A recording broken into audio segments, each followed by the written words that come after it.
vous devenez participants de la nature divine. Amen. En fuyant la corruption qui existe dans le monde par la convoitise. Amen. Il dit dans ce passage que lesquels nous assurent de sa part les plus grandes et les plus précieuses promesses. C'est-à-dire que même en termes de promesses, Dieu augmente la grandeur des promesses. Dieu dit par exemple, avec toi je ferai ceci, je construirai des maisons. Et tu vas te rendre compte que si tu travailles, plus tu vas travailler la fidélité, Dieu va passer à un autre niveau. Il dit, j'augmente ma promesse. J'augmente ma promesse. Lorsque Abraham, la première promesse qu'Abraham a eue, Dieu lui a dit, quitte ton pays, quitte ta famille, je ferai de toi une grande nation. Pardon, quitte ta famille, quitte ton pays, je vais bénir les nations au travers de toi. Et quand tu regardes bien les promesses que Dieu fait à Abraham, Dieu ne fait qu'au fur et à mesure, il les augmenter. Alléluia. À un moment, il dit, je vais faire ta descendance. Et puis à un moment, il dit, regarde les étoiles du ciel. Tes enfants seront encore plus nombreux. Regarde le sable, ils seront encore plus nombreux. Et Dieu va passer à... Des promesses vont aller seront de plus en plus élevées.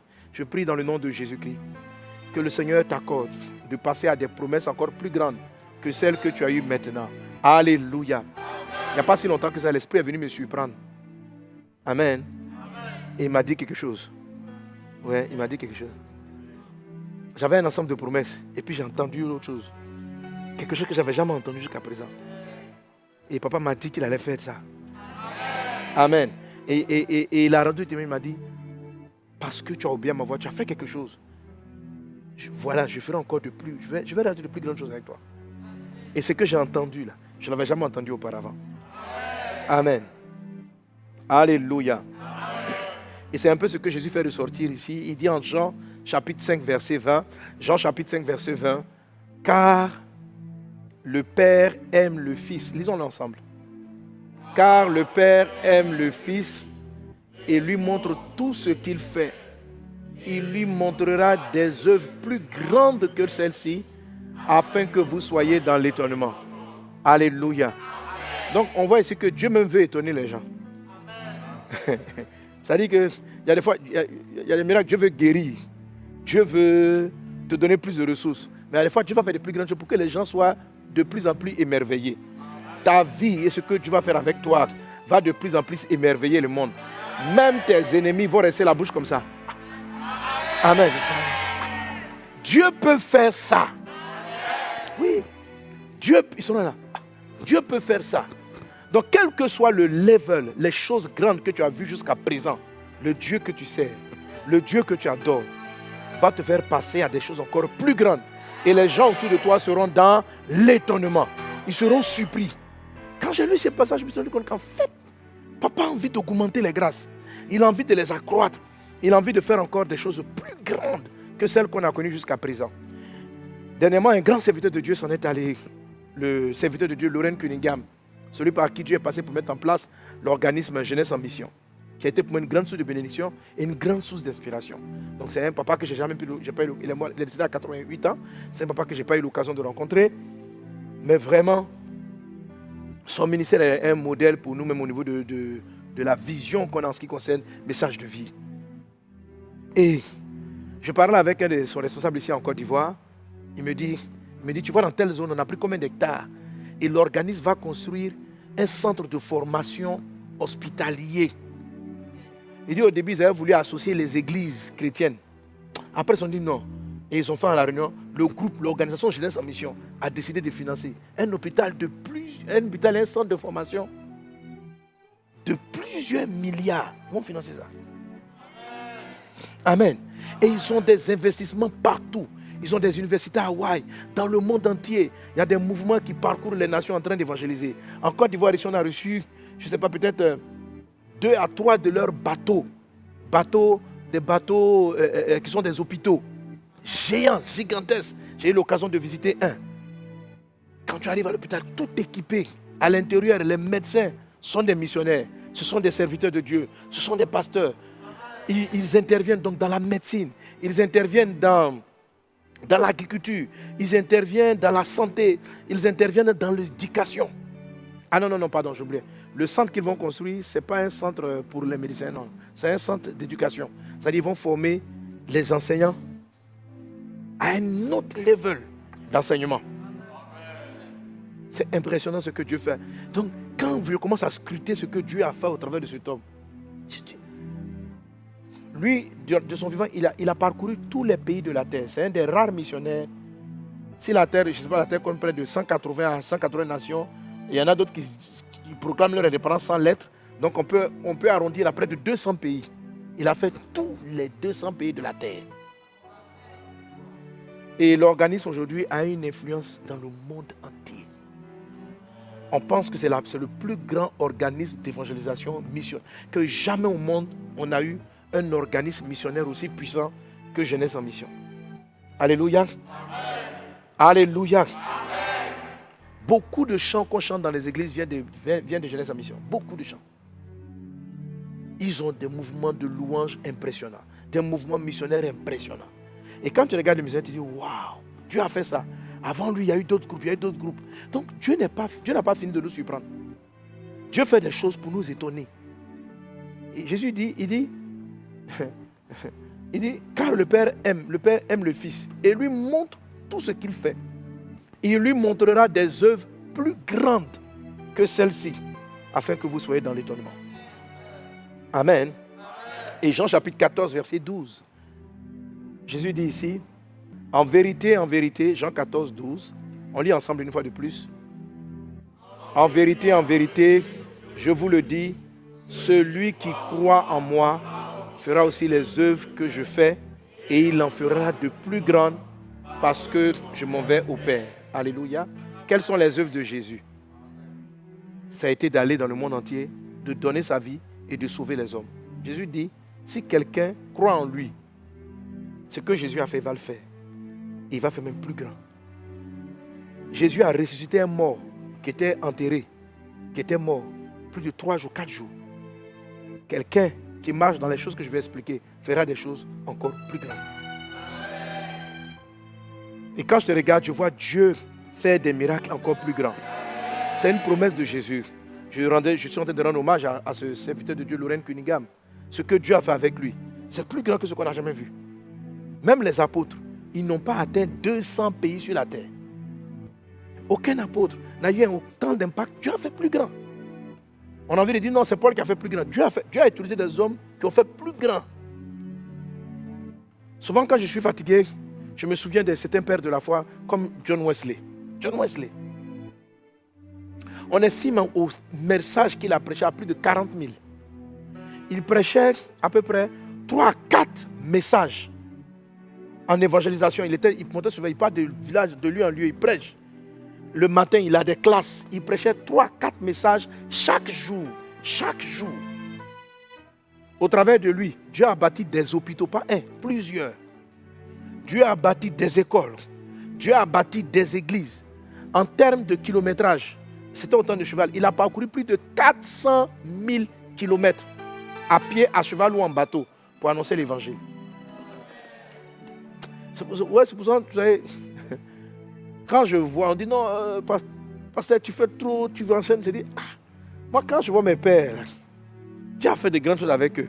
Et j'ai cette foi-là qu'il y a une dimension où Dieu peut nous utiliser pour faire encore plus grand. Et que si un père a été là avant et qu'il a fait de grandes choses, toi qui es venu après, Dieu veut que tu fasses des choses plus grandes. Dieu veut que tu fasses des choses plus grandes. Je te regarde droit dans les yeux et je déclare sur ta vie. Tu feras de plus grandes choses pour Dieu au nom de Jésus-Christ de Nazareth. Amen. Alors je reviens à ce passage de Jean chapitre 14 verset 12. Jésus dit, en vérité, je vous le dis, celui qui croit en moi. Alors le mot croire ici est le mot grec pistoio. Il y a vraiment pistoio. Mais pistéo. Bon, aidez-moi à écrire ça. C'est P-I-S-T-E-U-O. Comment on va lire ça? Pistéo. Pistéo.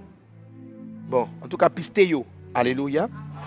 Alors, le mot pistéo, c'est fidélité. C'est fidélité. Il dit, en vérité, je vous le dis, celui qui croit en moi. Le mot croire ici qu'il utilise, c'est le mot fidélité. Il dit en vérité, celui qui est fidèle fera les œuvres que j'ai faites et il en fera de plus grandes. Amen. La fidélité, c'est plus que celui qui a la foi. C'est plus que celui qui croit. C'est plus que celui qui croit. La fidélité, c'est une autre dimension de la foi. Alléluia. C'est une autre dimension de la foi. En fait, la fidélité, c'est la foi continue. Amen. C'est la foi continue. Le mot fidélité est traduit en anglais par quoi? Qui sait? C'est quoi en anglais? Comment? Faithfulness. Faith c'est quoi en anglais? C'est quoi en français? La foi. Fullness c'est quoi? La plénitude. Faithfulness, c'est-à-dire la fidélité, c'est la plénitude de la foi. Alléluia. Amen. Donc, quand on traduit la fidélité par la foi, ce n'est pas faux. La fidélité, c'est de la foi. La fidélité, c'est la foi. Mais, il y a une petite nuance. En fait, le mot grec pour la foi, c'est pistos. Non, pardon, je me trompe. Le mot grec pour la foi, c'est pistis. Donne-moi pistis. Le mot grec pour fidélité, c'est pistos. Maintenant, dans sa conjugaison, pistoio. Est-ce qu'on est ensemble? Donc, en fait, pistis, pistos, c'est la même chose. La fidélité et la foi. Alors, ce Galates 5, 22, il y a des versions qui traduisent cela par le fruit de l'esprit, c'est la bonté. Je saute les autres, c'est la bonté. C'est la bénignité. Il y a des versions qui traduisent, c'est la foi. La foi. Parce que les mots peuvent être interchangés. Alléluia. La différence entre la fidélité et la foi, faithfulness, c'est que la fidélité s'étend sur le temps. Amen. Si j'ai confiance en toi, j'ai foi en toi. Si, malgré les circonstances, je continue de croire en toi, ça devient la fidélité. Amen. La fidélité, ce n'est pas de croire en. La fidélité, c'est continuer de croire, quel que soit le problème. Si je te fais confiance, c'est de la foi. J'ai confiance que tu vas m'aider. J'ai foi que tu vas m'aider. Ça, c'est la foi. Maintenant, il peut se produire un certain nombre de choses. Et si je continue de croire et d'avoir confiance, malgré tout ce que j'ai vu, ça, j'ai passé le cap de la foi. Je suis dans pistos. Je suis devenu maintenant, je suis en mode pistéio, en fait. C'est-à-dire, je suis rentré dans la fidélité. Amen. Donc, la fidélité, en fait, la fidélité en tant que telle, ce n'est pas une vertu. C'est l'art de conserver les vertus. C'est l'art de conserver la vertu. Donc si quelqu'un est bien et il continue d'être bien, ça c'est la fidélité. Si quelqu'un est bien, c'est bon. Mais s'il ne continue pas d'être bien, il n'est pas fidèle. Alléluia. Amen. Si un mari ou bien une femme aime son mari, aime son conjoint, ça c'est de l'amour. Mais on va parler de fidélité. On va dire ce monsieur-là, il est fidèle. Pas parce qu'ils se sont mariés. Parce qu'il y a eu des épreuves pour l'amener à tromper son conjoint et il est resté ferme. Le mot fidélité, c'est lorsqu'une première vertu est éprouvée et puis elle demeure là. C'est là qu'on va dire que la personne là est fidèle. Si je dis, celui-là c'est mon ami, c'est mon ami. Maintenant le jour où je vais dire c'est un ami fidèle, c'est-à-dire qu'il y a eu des choses qui auraient pu nous séparer. Mais il est resté quand même mon ami. C'est un ami fidèle. Donc la fidélité, ce n'est pas seulement la foi, c'est la foi dans le temps. C'est la foi tout le temps. La fidélité, prier c'est une bonne chose, mais la fidélité ce n'est pas seulement la prière, c'est la prière tout le temps. Donc on va dire qu'il est fidèle dans la prière. Donc la fidélité, ce n'est pas en tant que telle une vertu, c'est le fait de conserver les vertus. Donc c'est la fidélité qui te permet de garder l'amour. Le premier fruit de l'esprit, c'est l'amour. Celui qui garde l'amour tout le temps, il est fidèle en amour. Celui qui est patient tout le temps, c'est pourquoi dans la fidélité, il y a une affaire de patience. Parce que la patience aussi s'étale dans le temps. Celui qui garde cela dans le temps, on va dire qu'il est fidèle. Celui qui abandonne en cours de route, on va dire qu'il est devenu infidèle à ce principe. Est-ce qu'on est ensemble? Amen. Donc, Dieu ne dit pas que si vous avez la foi, vous allez faire de plus grandes choses que moi. Il est en train de dire, si vous êtes fidèle, pas si vous avez simplement la foi, pas si de manière ponctuelle vous croyez, Pas si de manière ponctuelle vous croyez, mais si de manière continuelle vous croyez, vous ferez de plus grandes choses. Quelqu'un est-il avec moi? Alléluia. Alors je reviendrai là-dessus en vous montrant quelques passages très importants. Là, dans cette première session, je viens poser l'importance et la vertu, les vertus, les éléments de la fidélité. Alléluia. Amen, amen, amen. Amen. Alors, laisse-moi te citer quelques avantages de la fidélité. Des choses, pourquoi tu as vraiment besoin de la fidélité. Amen. Vous savez, quand Jésus dit...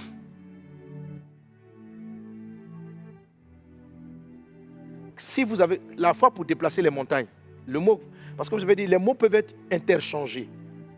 Mais l'expression, si on veut être précis, avec ce que Jésus dit, la foi qu'il te faut pour déplacer les montagnes, tu vas te rendre compte qu'en fait, ce n'est pas la foi simple, c'est la fidélité dont il est question. En Marc chapitre 11, verset 22 à 23, verset 22-23, Jésus leur dit, ayez foi bon je vais dire dans la version second 21, ou bien la nouvelle Bible se meurt. Et Jésus leur dit, ayez la foi de Dieu. Là, je vais en arriver là tout de suite. Amen. Ayez la foi de Dieu. Dans la version Louis II, c'est écrit, Jésus prit la parole et leur dit, ayez foi en Dieu. Et puis il dit ceci, je vous dis, celui qui dira à cette montagne, ôte-toi de là et jette-toi dans la mer, s'il ne doute point en son cœur, mais croit que ce qu'il dit arrive, il le verra s'accomplir. Alléluia. Amen. Alors, si je viens, je dis à cette montagne, est-ce que tu crois que Jésus peut déplacer la montagne? Tu me dis, je dis oui. Je te pose la question, tu me dis oui. Tu as dit, montagne, déplace-toi. Quand tu as dit déplace-toi, tu crois, ça c'est la foi. Maintenant, ici, il est en train de dire qu'il y a une notion de temps. Pour que la montagne se déplace, ton cœur ne doit pas flancher. S'il ne doute pas dans son cœur, si ses sentiments restent fermes, alors la montagne va se déplacer. Ce qui a manqué à l'apôtre Pierre pour marcher sur les eaux, ce n'était pas la foi, c'était la fidélité. Quand il a commencé à marcher sur l'eau, parce que pour oser même dire à Jésus, si c'est toi, donne à ce que je vienne sur l'eau en marchant, il faut avoir confiance en Jésus. Il avait foi. Amen. Effectivement, il est descendu. Mais c'est qu'au milieu de sa marche, quand le vent a soufflé, il a eu peur. Son cœur a vacillé et il s'est enfoncé. Jésus a dit, pourquoi as-tu douté, homme de peu de foi? Mais je vous ai dit que la foi et la fidélité sont synonymes. Sauf que lorsqu'on parle de fidélité, on va parler de la foi qui demeure. Est-ce qu'on est ensemble? La foi qui ne change pas. Donc le cœur de Pierre a changé en cours de route. C'est la raison pour laquelle il n'a pas pu déplacer cette montagne. Parce que c'est faire un grand miracle que de marcher sur les eaux. Il y a une différence entre un miracle de guérir un malade et puis un miracle de marcher sur les eaux. Je dis, vous verrez de plus grandes choses si vous avez pistoio, si vous avez la fidélité. Et c'est ce qui a manqué à Pierre. Je déclare dans le nom de Jésus que la fidélité soit ton partage. Il y a des grands problèmes dans ta vie. Si tu ne développes pas la vertu de la fidélité, des montagnes qui ne se déplaceront pas. Chacun d'entre vous, dans votre vie, vous serez confronté à des montagnes de santé, des montagnes de maladies, des montagnes de problèmes financiers, des montagnes de différentes sortes de problèmes. Le caractère de Dieu qui va te permettre de dominer ce problème, de déplacer les montagnes d'un chômage, de déplacer les montagnes de la stérilité, de déplacer les montagnes sociales et financières. Pour déplacer les grandes montagnes, il te faut la foi, il te faut la fidélité. Quelqu'un dit avec moi fidélité. Fidélité. Alléluia. J'entends pas ton bon amen. La fidélité, parmi toutes les vertus, en plus l'amour et la fidélité, c'est une des choses qui devient les plus rares. Dieu cherche. Dieu est à la recherche des hommes fidèles. Dieu est à la recherche des hommes fidèles. Proverbe chapitre 20, verset 6. Proverbe 20, verset 6. Il dit ceci. Beaucoup de gens proclament leur bonté. Lisons ensemble. Beaucoup de gens proclament leur bonté, mais un homme fidèle, qui le trouvera? Amen.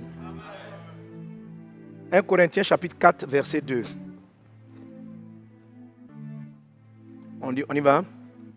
Du reste, ce qu'on demande à des dispensateurs, c'est que chacun soit trouvé fidèle. Alléluia. Un dispensateur, c'est quelqu'un qui gère les biens de Dieu. Un dispensateur, c'est quelqu'un qui doit communiquer la parole, qui doit dispenser les enseignements, dispenser la parole de Dieu, dispenser, donner des choses aux autres. Il dit tout ce qu'on demande à un dispensateur. On ne demande pas que tu aies les plus grandes compétences de la terre. On te demande seulement que tu sois trouvé fidèle. Que tu sois trouvé fidèle. Alors le premier verset que j'ai lu tout à l'heure, Proverbe chapitre 20, verset 6, nous dit, beaucoup de gens proclament leur bonté. On vient de finir la bonté et puis la bénignité. Mais un homme fidèle, qui le trouvera? Dieu est à la recherche des hommes fidèles.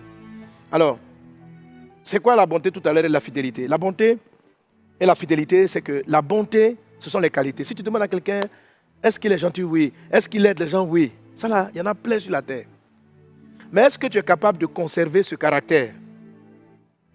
Quelle que soit la pression, quelles que soient les épreuves, c'est là qu'on parle de fidélité. Très peu de personnes arrivent à garder les choses que Dieu leur a données. Très peu de personnes arrivent à garder. Il faut que toi, tu sois une exception. Déclare avec moi, je suis une exception dans le nom de Jésus. Je suis une exception dans le nom de Jésus. Au nom de Jésus. Alléluia. Amen. Il est dit dans le psaume chapitre 12, verset 2. Psaume chapitre 12, verset 2. La Bible dit là. Ok, chez toi c'est 1. On y va donc, dans la version, on y va. Au chef des centres, sur la harpe à 8 cordes, psaume de David. Sauve Éternel, car les hommes pieux s'en vont, les fidèles disparaissent parmi les fils de l'homme. Alléluia. Les fidèles deviennent de plus en plus rares. Il y a beaucoup de gens bien, il y a beaucoup de gens de bonne qualité. Vous savez, quand on va toucher les éléments de la fidélité, beaucoup vont se rendre compte que les graines, je vous parlerai peut-être dans la session d'après de Bélial. Vous connaissez Bélial? La Bible a utilisé le nom une seule fois pour parler de Satan. Beaucoup de gens sont dans la maison de Dieu, mais ils ont les graines de Bélial dans leur cœur. Et quand Dieu m'a parlé de ça, ça m'a profondément humilié. Quand Dieu dit ce qu'il attend, c'est que chacun soit trouvé fidèle. C'est que chacun soit trouvé fidèle. Mais j'ai dit, mais comment on trouve quelqu'un fidèle? Et il dit non, on peut sentir dans le cœur de personne les graines de la déloyauté, de l'infidélité. Tu peux savoir depuis l'origine, si Bélial est dans sa vie, qu'il va rester dans ce qu'il prétend. Les disciples ont promis à Jésus, Jésus, jamais en nous on va t'abandonner. Mais au moment opportun, au moment pas opportun, au temps difficile, ils ont abandonné ce qu'ils avaient promis faire. Cet enseignement-là va te délivrer de Bélial, va te délivrer de toutes sortes de semences qui fait que ta vie de prière ne reste pas ferme, ta consécration ne reste pas ferme. Je ne viens pas te parler seulement pour te donner la vertu de la fidélité, mais je vais te dire dans le nom de Jésus que tu dois être trouvé fidèle. Tu dois être trouvé fidèle. L'infidélité ou le fait qu'il y ait Bélial dans le cœur des gens empêche Dieu de réaliser de grandes choses avec certains croyants. Plusieurs ont de grandes visions, mais à cause de ces semences béliatiques, tu en es délivré au nom de Jésus. Amen. À cause de ces semences, il y a des choses que Dieu n'est pas capable de faire avec nous. Dieu veut faire de grandes choses avec toi. Alors quand je parle de Bélial, c'est dans 2 Corinthiens chapitre 6 verset 15. C'est la première fois et la seule fois d'ailleurs même que ce nom est utilisé pour décrire Satan. 2 Corinthiens chapitre 6 verset 15 nous dit: quel accord, 2 Corinthiens 6, 15, quel accord y a-t-il entre Christ et Bélial? Ou quelle part a le fidèle avec l'infidèle? Amen. Ça veut dire, ici, Jésus ne dit pas quelle part y a-t-il entre Christ et Satan. Même si c'est ce qu'il est en train de dire. Mais l'apôtre Paul, inspiré par Dieu, fait ressortir quelque chose d'assez particulier. Il fait ressortir quelque chose d'assez spécial. Alors, Christ, c'est l'esprit de Jésus. Amen. Jésus-Christ est le Christ. Christ, c'est l'esprit de Jésus. Christ, c'est l'esprit de Jésus. Est-ce qu'on est ensemble? Amen. Amen. Et il faut avoir la révélation du Christ. Et Jésus a dit ceci. Parce que l'apôtre Pierre avait eu la révélation du Christ. Il a dit, tu es le Christ, le Fils du Dieu vivant. Jésus dit, sur cette révélation, je bâtirai mon église. Et les portes de l'enfer ne pourront pas prévoir. C'est-à-dire que quand Christ est établi, Satan ne peut plus rien faire. Il est totalement paralysé. Ok? Ça c'est Christ. C'est l'esprit de Christ, c'est l'esprit de Jésus. Bélial, c'est l'esprit de Satan. C'est sa substance, c'est sa manière d'être, c'est sa manière de fonctionner. Alors Jésus dit, la Bible dit, qu'y a-t-il entre Christ et Bélial? Donc c'est l'esprit de Jésus et l'esprit de Satan. Les deux là n'ont rien ensemble, n'ont rien en commun. Et puis il dit, quelle part y a-t-il avec le fidèle et l'infidèle? Alléluia. Amen. Amen.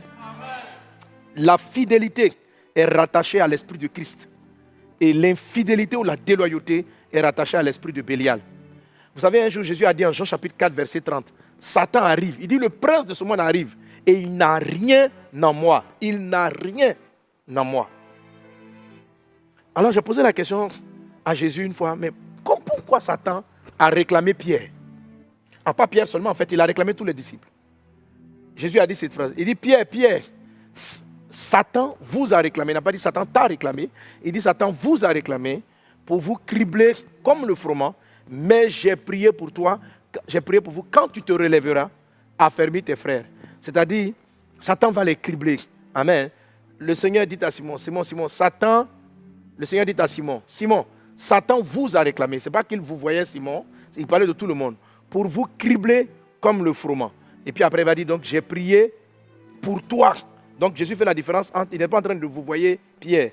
Il dit, j'ai prié pour toi, afin que ta foi ne défaille point.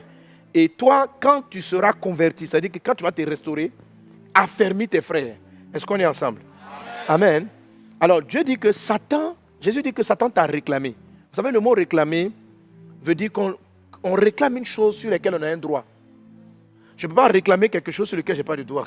Si je viens faire ça, ce n'est pas une réclamation, ça s'appelle une demande. Ou bien un braquage ou un vol. Mais le mot réclamation, c'est comme si vous m'avez promis ceci, vous m'avez promis tel appareil, et vous n'avez pas honoré votre contrat, je réclame mon dû. Je réclame. Donc Satan, le mot que Jésus utilise, c'est une réclamation. Autrement dit, Satan avait quelque chose dans les apôtres. Jésus dit en Jean chapitre 14, verset 30, Satan n'a rien en moi. Mais en vous, il a quelque chose. C'est la raison pour laquelle il était capable de les réclamer. Et qu'est-ce que Satan a dans la vie des hommes qui lui permet de les réclamer et de les amener à faire ce qu'ils ne veulent pas faire? C'est l'esprit qu'on appelle Bélial.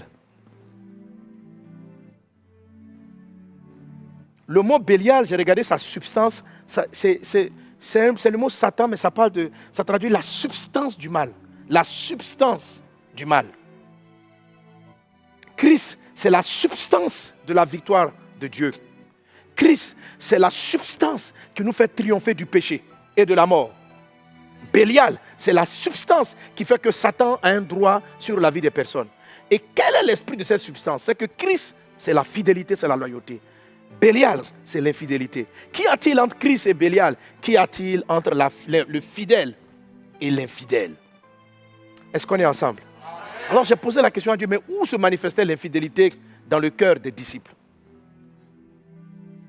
Et je lui dis, Jésus l'Esprit m'explique. Il dit, quand tu vois des gens qui sont en train de discuter pour savoir parmi eux qui est le plus grand, c'est que tu comprends que déjà, ils avaient des guerres de positionnement. C'est-à-dire, ce n'est pas l'esprit de Christ. Vous savez, Jésus, le Christ, il était auprès du Père. Il a laissé la position élevée pour venir s'abaisser. Ça, c'est l'esprit de Christ. Si nous sommes en train de suivre Jésus, nous devons être loyaux. Faire ce que Christ a fait. C'est ça la fidélité. Est-ce qu'on est ensemble? Alléluia. C'est cela la fidélité. Mais pendant que Jésus descend de la gloire, les disciples, les apôtres au départ, eux, ils veulent, les fils de Zébédée viennent voir Jésus pour être élevés auprès de lui. Tous ceux qui dans le cœur, ont le cœur, aiment les titres, veulent des positions. Bélial est en vous. Il faut faire partie de ce sentiment-là. Il n'est pas de Jésus-Christ, il n'est pas du Christ, il est de Bélial. Tous ceux qui sont vexés parce qu'ils n'ont pas une position donnée, ce sentiment-là n'est pas de Jésus. Jésus a dit, le diable arrive et il n'a rien en moi. Il n'y a rien dans ma vie qui soit en lui. Faites en sorte qu'il n'y ait rien dans votre vie qui soit qui lui appartiennent. Alléluia. Celui qui cherche les positionnements, à un moment donné, cette graine-là, cette graine béliatique, lorsque le positionnement ne lui sera pas accordé, il va devenir amer, il va devenir frustré, il va finir amer et il va se refroidir dans la maison de Dieu parce qu'il a des graines de déloyauté. La graine de déloyauté, aujourd'hui tu ne la vois pas. Aujourd'hui tu peux t'asseoir pour dire, moi je serai toujours passé Sanogo, moi je serai toujours vase d'honneur, moi je suis un fidèle. Mais si franchement, tu es en train de lutter et tu gardes cette lutte-là, de voir qui, si tu seras à ma droite ou à ma gauche, ou assis ici ou assis cela, il y a en toi une graine de déloyauté. Ce qui fait que le jour où je ne vais pas te donner le poste là, après 1 an, 2 ans, 3 ans, 4 ans, 5 ans, 6 ans, tu vas commencer à me critiquer. Et tu vas devenir déloyal. D'où ça vient? Bélial. Donc Bélial était dans leur cœur. C'est la raison pour laquelle, comme Bélial était en eux, Satan a pu les réclamer. Il les a réclamés. Donc dans leur bouche, ils ont dit, nous ne te ruinerons pas. Mais dans les actes, Satan a pu les amener à faire ce qu'ils souhaitaient faire. Si tu veux qu'aucune porte du séjour des morts triomphe de toi, aucune réclamation ne triomphe de toi, il faut faire tout pour enlever Bélial dans ta vie. Enlève les graines de l'infidélité en toi. Quelqu'un donne un bon amen. Ce n'est pas la seule chose. Les disciples se mettaient en... Dieu me dit, il dit, regarde leur colère. Ils se mettaient en colère pour les choses qui ne me fâchaient pas. Ou moi je ne suis pas fâché et ils sont énervés. Il faut faire très attention. Si tu marches avec le Christ, si tu marches avec un père dans la foi, que tu le suis, si tu veux être fidèle, il faut bien observer ce qui toi t'énerve et puis ce qui l'énerve. Si les choses sont différentes, c'est qu'un jour ton père spirituel va t'énerver. Vous savez, un jour les disciples sont, les graines de Bélial, un jour les disciples se sont retrouvés dans une ville où on n'a pas reçu Jésus, chez les Samaritains. Dès qu'ils sont sortis, les mêmes fils là ont voulu appeler le feu sur la ville. Et Jésus leur a dit, ne faites pas ça. Vous ne savez pas de quel esprit vous êtes animés. Parce que ce n'est pas l'esprit de Christ. En fait, c'est l'esprit de Bélial. Il dit, vous ne savez pas de quel esprit vous êtes animés. Ce n'est pas mon esprit. Ce n'est pas mon esprit. Pourquoi? C'est-à-dire que les gens ont chassé Jésus. C'est censé être vexant. Mais Jésus n'a pas pris ça pour en faire un drame. Il a dit, bon, partons. Mais eux, vous voyez, c'est comme s'ils défendaient la justice de Jésus. Mais ce n'est pas avec le cœur de Jésus. Alors, là pour le moment, ils paraissent totalement loyaux. Mais ce n'est pas l'esprit du Christ. Alléluia.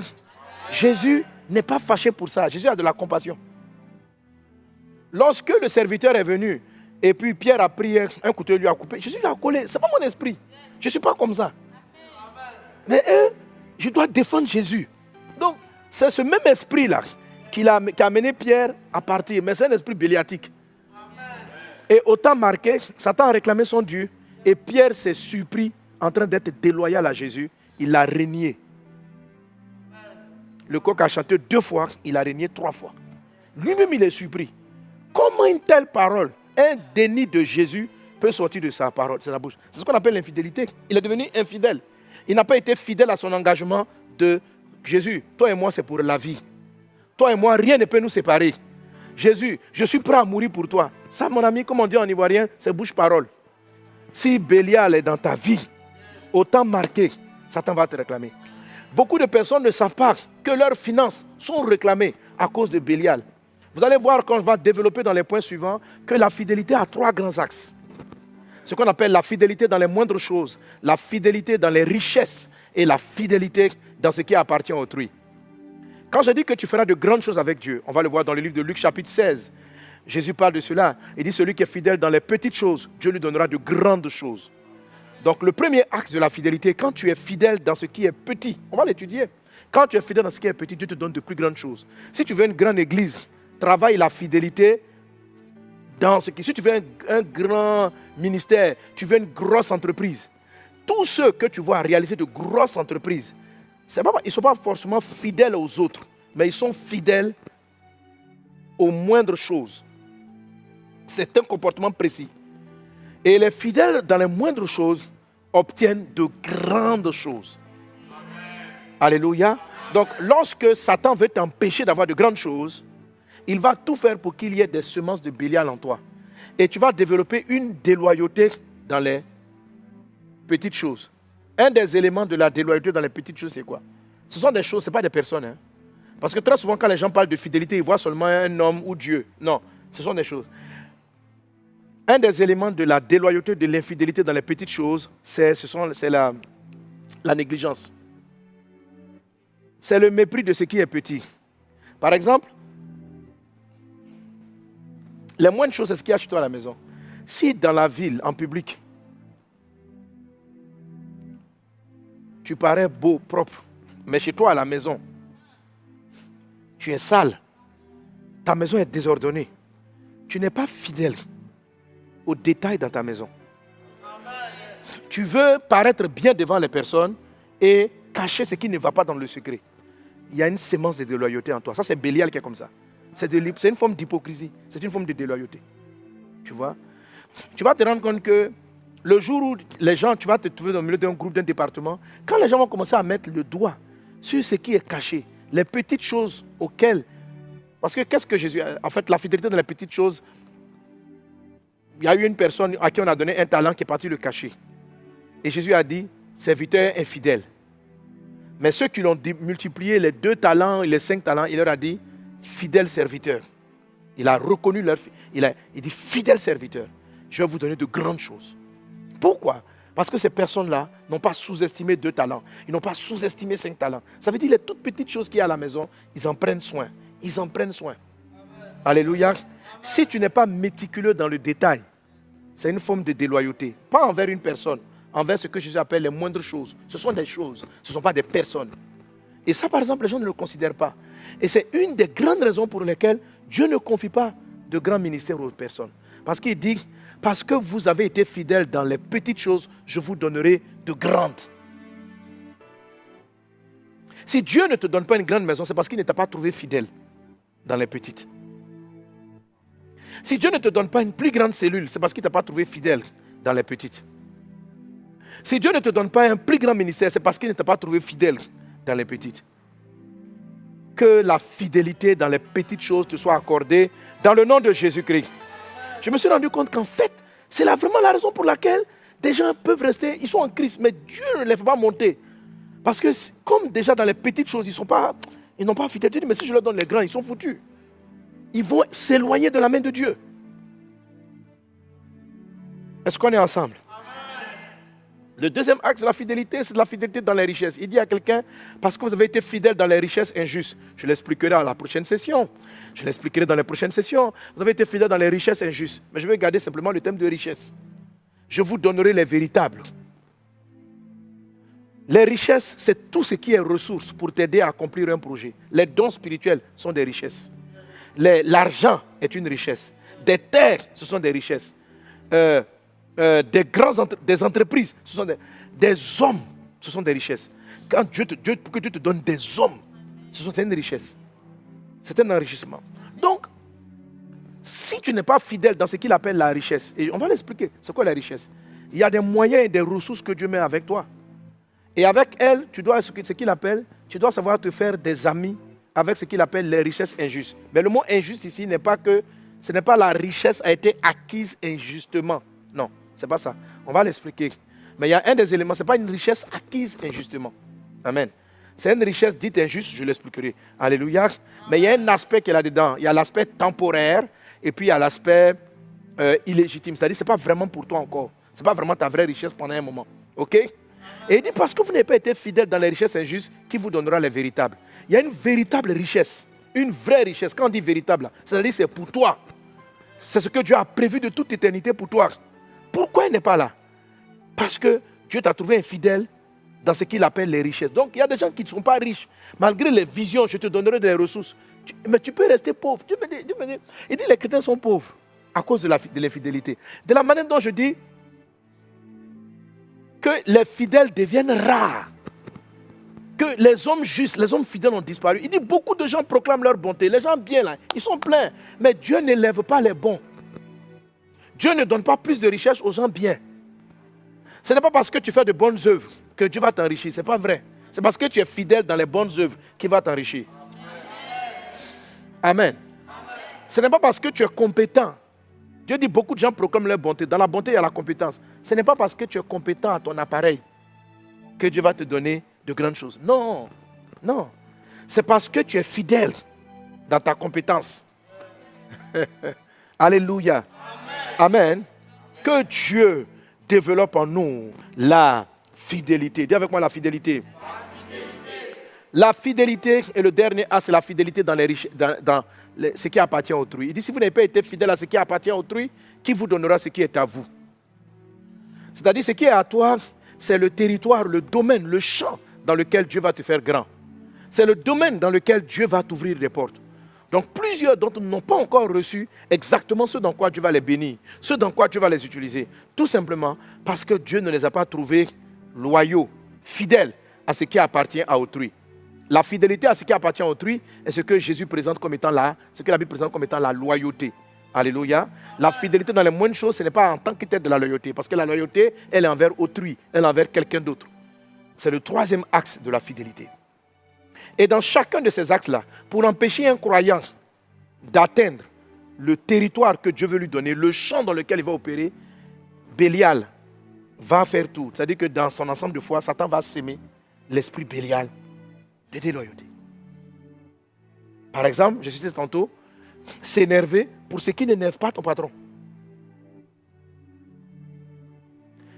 Parce que la fidélité est très souvent émotionnelle, tu vois. Ça veut dire que lui, il se fâche. Jésus n'est pas fâché parce qu'on l'a chassé. Vous, vous êtes fâché parce qu'on l'a chassé. Amen. Tout le monde peut être d'accord. On n'a pas dit que beaucoup de gens peuvent être justes, mais Dieu cherche les fidèles. Dieu a la recherche des fidèles. Si tu trouves une personne fidèle, elle pourra garder sa justice. Si quelqu'un est juste et qui n'est pas fidèle, il perdra sa justice. Un jour, il sera injuste.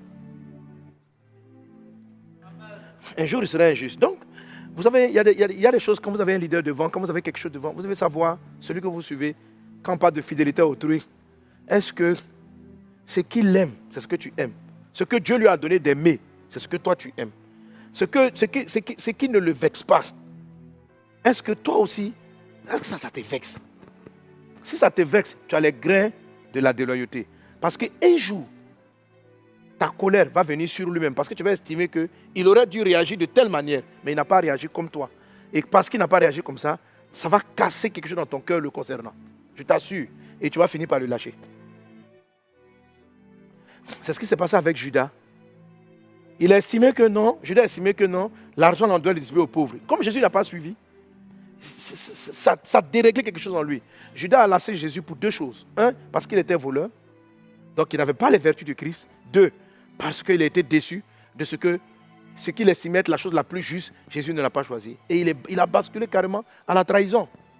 Une des choses aussi qui a rendu Judas déloyal, c'est justement le vol. Le vol.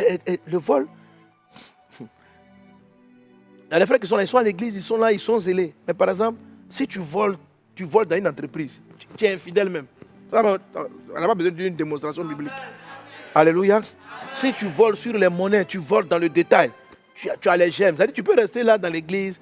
Quand Jésus a dit aux gens, qui va m'abandonner? Judas aussi a dit, moi jamais. Moi jamais. Bon, lui, ce n'est pas abandon. Lui, c'est trahison mortelle. Les autres, au moins, ils ont régné. Mais lui, c'est Dieu, on va le tuer. Voici à quel niveau il est parti. Mais Judas, comme les apôtres, n'avaient aucune idée qu'ils étaient capables de faire ça. Beaucoup de fois, on se lève, on se dit, je prierai, je serai fort. Mon frère, ce n'est pas une affaire de parole. C'est une affaire de, est-ce que Satan a Bélial en toi? Amen. Et Bélial doit disparaître. Amen. Alléluia. Et tout ça, je vous l'explique dans le dévotionnel. Comment traiter avec Bélial dans chacun de ces axes. Où se cache Bélial? Que Dieu nous aide au nom de Jésus. Amen. Que Dieu nous aide au nom de Jésus. Amen.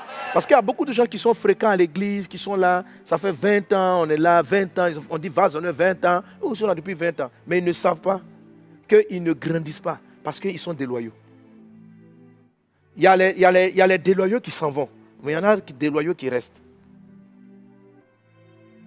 Mais ils ne sont pas déloyaux à ce qui appartient à autrui. Ils sont peut-être déloyaux ou bien ils sont infidèles dans les moindres choses. Et ce qui fait qu'ils peuvent suivre quelqu'un dont la vie est en train de prospérer, mais eux-mêmes ne prospèrent pas. Parce qu'ils ne sont pas en train de suivre. C'est pourquoi j'aime cette image avec le père et puis son fils qui marche, qui fait comme son papa. Le papa est là, Il a les mains croisées. Et le fils fait pareil. Il imite son père. Il imite son papa. Alléluia, il imite. Et les deux marchent sur le chemin. Ils marchent sur le chemin.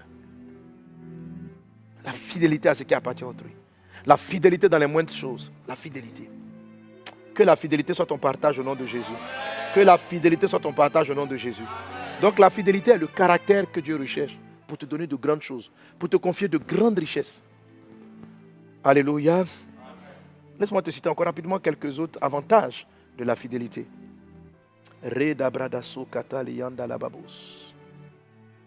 Alors, quelques avantages encore de la fidélité. Dieu accorde. Alors, Proverbe 28, verset 20. Proverbe 28, verset 20. On le lit ensemble. Un homme fidèle est comblé de bénédictions. Alléluia. Un homme fidèle est comblé. C'est-à-dire, il n'est pas béni. Il est exagérément béni.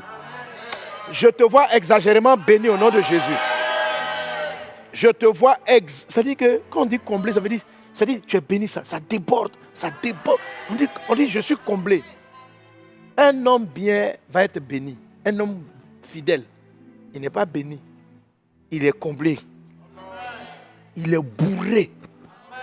Sa poche, bénédiction, poche gauche, poche droite, poche arrière, poche devant. Sois comblé de bénédictions au nom de Jésus. Amen. Alors voici quelques grandes bénédictions qui sont arrivées aux hommes fidèles. Daniel. Dieu a donné à Daniel une sagesse qu'on n'a jamais vue sur la terre à cause de la fidélité. Le petit dit, c'était des jeunes hommes de 17 ans. Ils disent, nous on ne veut pas manger les mets de la table du roi. Ils avaient un principe. Ils sont restés fidèles à leur principe. Ils n'ont pas dit non, comme on avait le roi, on va faire un compromis. Vous voyez, c'est ça, ils sont fidèles dans les petites choses, c'est du détail. Mais ils sont loyaux avec le détail. Ils sont fidèles, ils ont été fidèles avec le détail. Avant, ils ne mangeaient pas le repas. Ce n'est pas parce que le roi va leur donner des faveurs qu'ils vont changer. Ils lui ont fait comprendre poliment, avec respect, qu'ils préfèrent. La Bible dit que parce qu'ils ont fait ça, Dieu, dans le livre de Daniel 1, Dieu leur a donné une sagesse comme il n'en avait jamais donné à qui que ce soit. Est-ce que je vais vous expliquer que la fidélité est la vertu qui entraîne des choses démesurées. Démesurées. En fait, pourquoi? Parce que le mot fidélité est lié à fiable. Quelqu'un qui est fidèle est fiable. Donc Dieu sait que ce qu'il va te donner ne va pas te faire de mal. Quelqu'un qui n'est pas fidèle, tu lui donnes la sagesse, il veut devenir orgueilleux. C'est-à-dire l'orgueil l'orgueil va aller loin de Dieu. Sois fidèle. Amen. Et Dieu a fait la même chose. Dieu a donné de grandes richesses aux amis de Daniel. Pourquoi? Pas parce qu'eux tous croyaient en Dieu, tous avaient la foi. Mais ce n'est pas la foi que Dieu... Si tu leur demandes, Shadrach, Meshach, Abednego, croyez-vous en Dieu? Oui. Croyez-vous que Dieu existe? Oui. Croyez-vous qu'il est vivant? Oui. Tout ça, ils croyaient. Mais le jour où le roi leur a demandé, prosternez-vous devant ma statue ou je vous jette au feu. Regarde la phrase qu'ils ont répondu. Il dit, Dieu peut nous délivrer du feu. Mais même s'il venait à ne pas nous délivrer, ô roi, sache, on dit, ô roi, on te respecte, mais on ne va pas se prosterner. En ce moment où il parlait comme ça, ces gens étaient pères de famille. C'est-à-dire, ils ont préféré être fidèles à Dieu. Perdre leurs femmes. Laisser leurs femmes veuves. Leurs enfants orphelins. Que de déshonorer leur valeur dans la foi. Quand Dieu a vu ça, Dieu dit, quel fidèle.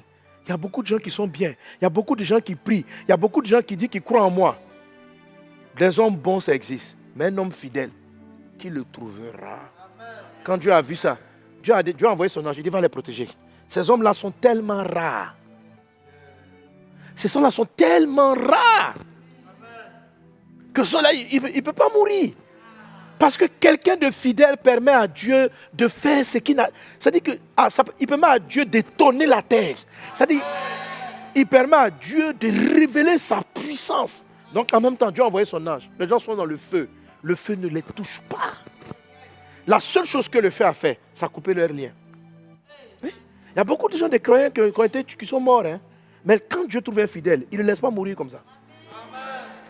Que tu sois trouvé fidèle. Que tu sois trouvé fidèle. Regarde Daniel. Daniel, chef père de famille, marié, avec enfant. On lui dit non, tout quiconque va prier un autre Dieu, si ce n'est pas Nebuchadnezzar, il sera jeté au lion. Si ce n'est pas le roi, je crois que c'est Darius, il sera jeté au lion. Daniel, il priait 3 prières par jour. Et il ouvrait la fenêtre et il faisait la prière. Il est resté fidèle. Je vous ai dit, prier, ça c'est faire le bien. Des gens qui prient, il y en a beaucoup. Mais des gens fidèles, qui les trouvera? C'est-à-dire, malgré un tel décret, il se met devant, il ouvre sa fenêtre, puis il fait sa prière. Il est fidèle à ses heures et à son programme de prière. Les gens sont venus, ils l'ont pris, parce que les gens le connaissaient comme fidèle. Ils l'ont jeté dans la fosse aux lions. Dieu a envoyé son ange pour bloquer la gueule des lions. Et Dieu a pris, à cause de sa fidélité, Dieu a fait massacrer les hommes méchants, leurs familles et tous leurs biens et toutes leurs richesses. Il a renvoyé directement à Daniel. Daniel est devenu encore plus riche. Voilà ce qui t'attend. Si tu n'es pas prêt à brader ta foi pour un joli homme qui va venir te voir, non ma fille, hein, je t'aime bien, voilà. Et à cause de ça, tu es infidèle. Tu sais que commettre les plaisirs est un péché. Donc, l'amour que tu dis, oh Jésus, je t'aime, on va le tester, on va voir. Est-ce que tu seras fidèle à ta sainteté?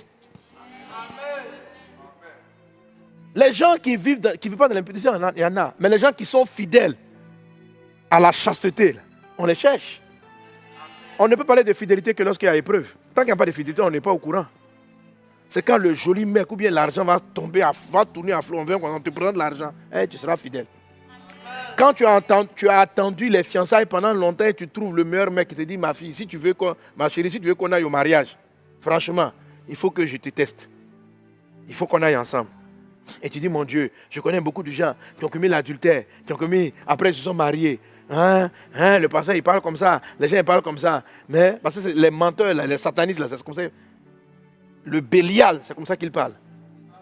Oh, dans l'église là, moi je connais beaucoup de gens qui font ça. Qui t'a dit ça? Le pasteur même, il sait très bien. On commet l'impudicité, on peut commettre l'impudicité quand on est appelé. Je dis, je vais te marier.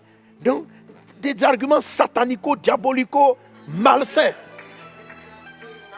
Et à cause de cela, ma fille, tu n'es pas resté fidèle à ta chasteté. Jeune homme, tu n'es pas resté fidèle à ta chasteté. Tu as été disqualifié. Il faut saisir ce message pour revenir à ton Dieu. Amen. Des gens qui sont bien, on en connaît. Mais des gens fidèles, fiables. Alléluia. Amen. Joseph, Dieu lui a donné la gestion de l'Égypte. L'Égypte étant la première puissance au monde. Et l'Égypte dans la période de la famine, ayant nourri tous les pays. Ça veut dire que Joseph, il a pratiquement géré les nations. Pourquoi Dieu peut donner à un croyant une si grande puissance?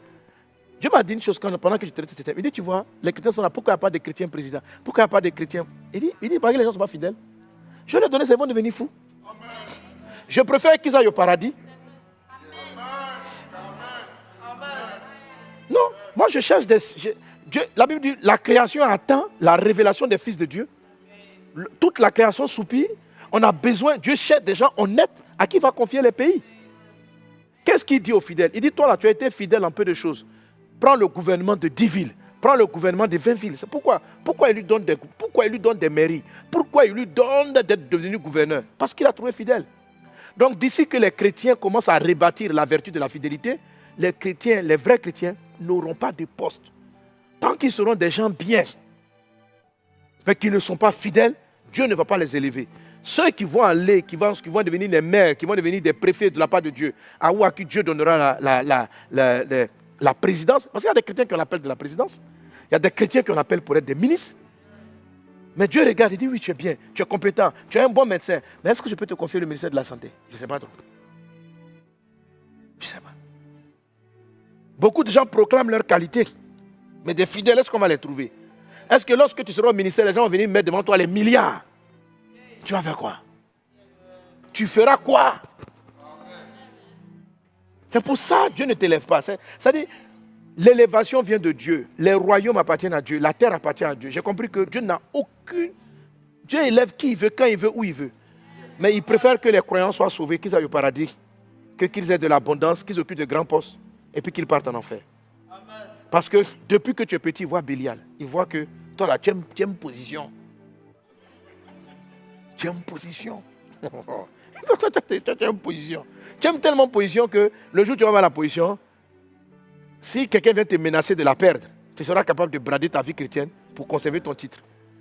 Daniel a été prêt à brader la position de vice-gouverneur ou de premier ministre qu'il était auprès de Nebuchadnezzar, auprès des empereurs. Il a laissé ça tomber.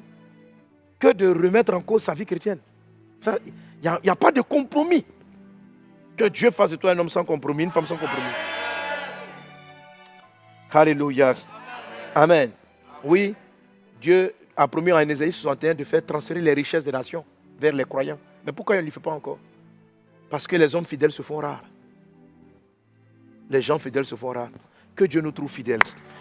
On va élever la voix, on va prier le Seigneur. Que Dieu fasse bâtir en nous la fidélité. Je ne veux pas pour te condamner, mais je prie que ce message-là transforme ta vie. Je prie que ce message-là te fasse basculer de la foi à la fidélité. Je prie que cet enseignement te fasse basculer de la bonté à la fidélité bonne, à la fidélité de la bonté. Je prie que ce message te fasse basculer dans la réelle fidélité. Père Céleste, que ton nom soit béni. Merci pour les choses que tu nous as dites. Je prie afin que vraiment nous soyons ces hommes et ces femmes fidèles. Puisses-tu bâtir, Saint-Esprit, au travers de cet enseignement, des hommes et des femmes fidèles. Qu'il en soit ainsi, dans le puissant et précieux nom de Jésus. Merci Seigneur. Amen. Amen.